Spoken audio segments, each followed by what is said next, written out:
Bonjour à toutes et tous. Comme vous le savez, une grosse partie des investisseurs quittent le marché à chaque cycle baissier et la majorité de ceux qui restent sont convaincus que tout ira bien lors du prochain bull run. Imaginez un instant que quelqu'un vous dise que la prochaine vague haussière du Bitcoin ne touchera même pas l'ancien ATH du mois de novembre 2021. J'ai effectué des calculs basés sur le taux de décroissance des cycles précédents et je suis tombé sur un chiffre que certains jugeront réaliste, mais d'autres estimeront qu'il est inutile de se baser sur le passé car il faut prendre en compte les futurs ETF, apports de liquidité, mineurs, etc. Ok, l'objectif de cette vidéo n'est pas de prédire l'avenir mais de vous partager mes recherches. Je vais d'ailleurs commencer cette vidéo par un scénario basé sur les cercles de Fibonacci que je vous ai présenté en janvier 2021. Ce scénario est très pertinent car il est basé sur le nombre d'or. Regardez comme c'est chirurgical. Allez, commençons par le positif, je reviendrai plus tard sur mes calculs de décroissance. J'ai tracé 3 cercles et un petit intermédiaire constitué par la vague du cycle de 2020. Pour les tracer vous-même depuis chez vous, il vous suffit de repérer le point haut et le relier au point bas du même cycle.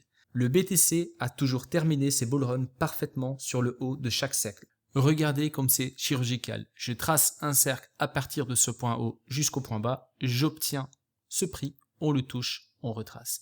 Idem ici, regardez, on vient toucher en décembre 2017 ce prix et ensuite on retrace. Donc je refais la même chose, nous n'avons toujours pas atteint cette target, mais regardez ici avec le cycle intermédiaire, on vient parfaitement le toucher sur l'ATH de novembre 2021.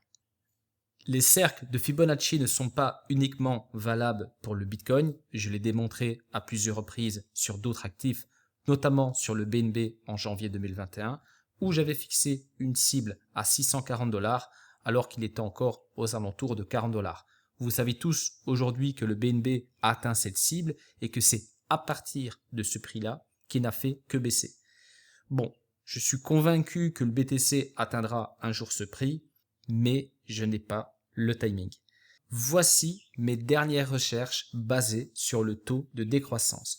Je ne vous apprends rien en vous disant que l'intensité des hausses a diminué progressivement au fil des cycles haussiers. C'est logique car le capital du BTC n'a cessé d'augmenter pour atteindre des chiffres non négligeables dans la masse monétaire. Bref, revenons sur le taux de décroissance. C'est approximatif, mais sur ce graphique, j'ai indiqué qu'il y a eu une première hausse de 280 000 %, 54 000 % pour la deuxième, 12 500 % pour la troisième et 2 000 % pour la dernière. J'ai calculé le taux de décroissance entre le premier et le deuxième cycle et j'ai obtenu 80,71 %, 76,85 % pour le deuxième et le troisième et 84 % pour le dernier cycle. J'ai ensuite pris la moyenne de ces trois chiffres pour obtenir 80,52 %. En appliquant cette moyenne, j'ai obtenu 389 % comme taux de croissance.